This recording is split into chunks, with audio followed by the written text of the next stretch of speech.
السلام علیکم.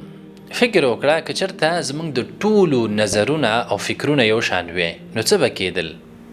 یو شان نظر، یو شان خوښه او یو شان فکر، دا دنیا به ډیره زیاته بې خونده او بې رنګه وي.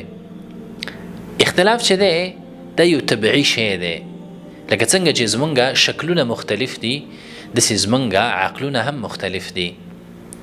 مشکل کم وخت مخته راځي؟ کله چې مونږه اختلاف د ښه چلن تر ټولو غټ دیوال وګرځو.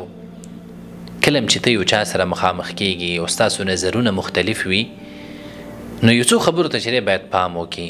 اول خپل اواز چې دی هغه مه اوچتوه، خپل اواز چې دی هغه ټیټ وساته په خبرو کې، حوصله وکړه تر څو ستا منطق او ستا دلیل چې دی هغه لوړ شي.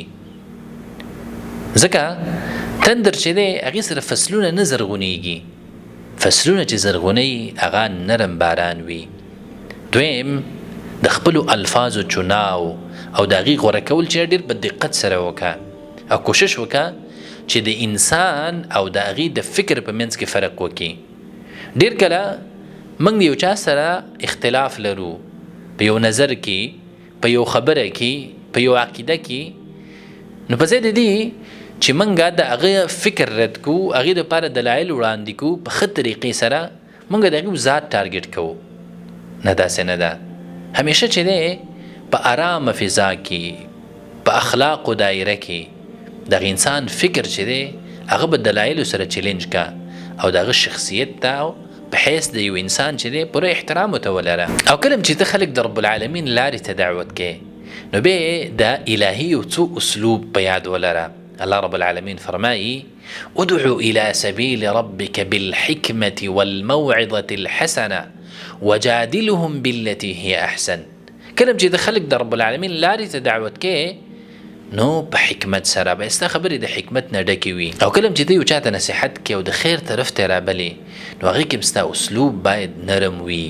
او چې کله ته یو چا سره د نظر اختلاف لري نو هغې کې الله رب العالمین ته څه فرمایي؟ وجادلهم بالتي هي احسن.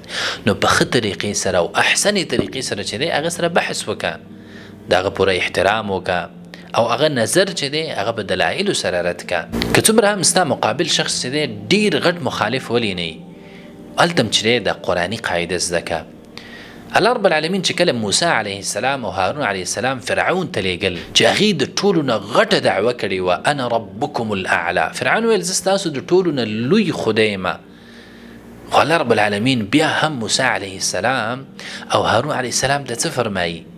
فقولا له قولا لینا.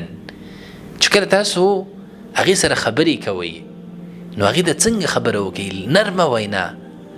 الله رب العالمین سره د دې نه چې فرعون د ټولو نه لوی ظالم دی او د ټولو نه غټه دعوی کړې ده، د خدایتوب دعوی کړې ده، خو بیا هم الله رب العالمین موسی علیه السلام او هارون علیه السلام ته څه فرمایي؟ فقولا له قولا لینا. نرمه وینا ورته وکړه، ځکه د نرمه وینا کې چې کوم اثر پروت وي هغه به سختې خبره کې نه وي.